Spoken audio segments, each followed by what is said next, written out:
Welcome back to The Average Drinker. I'm Dara, I'm your average drinker, and it is Thursday, and that means it's time for another whiskey review, and I have a wild one for you today. This is the newest release from Penelope, well, one of the newer releases from Penelope, depending on when you watch this. This is a part of their Cooper series. This one is a Tokaji cask finish, Tokaji, Tamagotchi, whatever. It's a wine finished rye. So this is a rye whiskey finished in Takarapa. Can't say it. Don't know what it is. I don't know what kind of wine that is. But when I look at it, I want to say Tokaji, whatever. Anyway, it's the Penelope Tokaji. Yeah. And it's rye. I'm going to give up on that. Anyhow, let's see if the whiskey in the glass is different than the wild name it presents me with. And I'm excited to share this review with you guys. So this one comes in at 107 proof. Sorry, that was a little rough. I'm all over the place. What the heck is happening?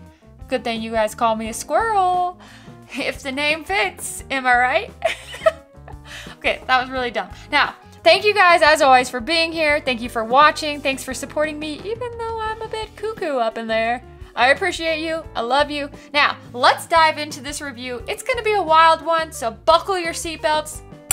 Cheers to you. Thanks for being here. Let's do this thing. All right. This one is actually pretty dark. It's actually a really nice dark amber color. Now, let's see what it smells like. This one has a wild nose. Every time I smell this, this takes me on the most wild ride ever. Like, it is like pumpernickel bread with butter, green apple jelly, a hint of like maybe some nutmeg and ginger, but then like just like that creamy butteriness, but also like this sharper fruit note. It just, and evergreen trees. It's all bunched in together. So it's like my nose is going crazy. Like when I smell this, I'm like, but it smells nice. It does smell good. It's just a wild ride for the nose. Like you have the fruity notes, you have the creamy notes, you have this bready note, then you have the evergreen trees, and they're all like, what is going on? What is happening? Yeah, but it smells good. Overall, it smells very good on the nose. Now, let's get into the palate.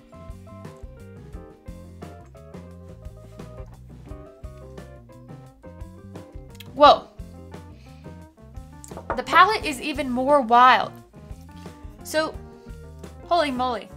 So, right up front, I get these like orange marmalade notes mixed with that pumpernickel bread, creamy butter, evergreen trees, but then it just immediately changes. It's like, psh, you thought you knew where you were going with this? No, let me change it up for ya. Let me change it up. Then it like goes through on the back palate, and it's like this dry red wine, like a Cabernet or some, I don't know a lot about wine because obviously I'm a whiskey drinker, but this finish is ridiculous because it's like this really rich, like deep red wine, drier red wine to me, like from what I think of, like a mix between like a Merlot, a Cabernet, because sometimes like Cabs, I get like a sweeter note, but then it still has some dryness to it. And then obviously like Merlots, I get this like deeper red richness to it, like a deep fruity richness that's not as sweet, but it's definitely drying. And that's what I get from this, but not in a bad way. It's just like a holy moly, that is a wild ride. I gotta take another sip. Super wild ride. If you want like a wild ride rye, this one's gonna do it for you, but in a very nice way.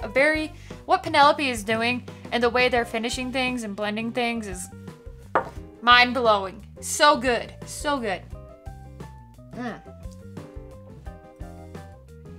Yeah, it's crazy because you think you're gonna have this like, it's super sweet up front, and then it rolls into this hint of spice and dry, but then you get like this evergreen pininess and this breadiness, pumpernickel bread with butter. It's good. It is good. So now is the time where I tell you my score on this one. And on this one, I'm gonna go ahead and give this 3.5 corks out of 5. I've been back and forth on this one. Sometimes I wanna give it a little bit of a lower score because it's such a wild ride. Sometimes I wanna give it a little higher score because it's a wild ride. So I'm just kind of all over the place with this one, but I have come to the conclusion that I'm giving this 3.5 corks out of 5 based on the nose, palate, and finish, like always. So let me know, have you guys tried this one? This one is batch number 2, according to this bottle. Aged 6 years, again, 107 proof. So it's an exciting experiment. I think it's really fun. I know they have a Valencia one coming out soon. They had the rosé finish as a part of this like Cooper series. So I'm super excited for Valencia because I just love oranges and I love like fruit. And sometimes fruit and whiskey don't go together, but this time they do. This time they do. The more I'm sitting here and I'm talking to you, the more I'm getting some of those fruitier notes. Fruity notes, sweet honeys, cherries. It's good. Mid palate is like wild. It's a... Anyhow, I'm rambling on. That's what I think of this whiskey. If you've tried it, let me know in the comments. Tell me what you guys think of it.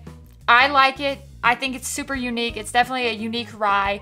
And it's going to be one of those that I'm going to enjoy during the winter, during the fall. It's really, really nice. And I can't wait to try it with a cigar. I kind of had it with a cigar the other day, but I had a couple other drinks before that. So I'm gonna try it with a cigar when I haven't had a couple drinks, see how it goes. I think it would be really good. So as always, I appreciate you guys. I love you guys. So thankful that you're here watching The Average Drinker. I'm Dara, and I'll see you next time.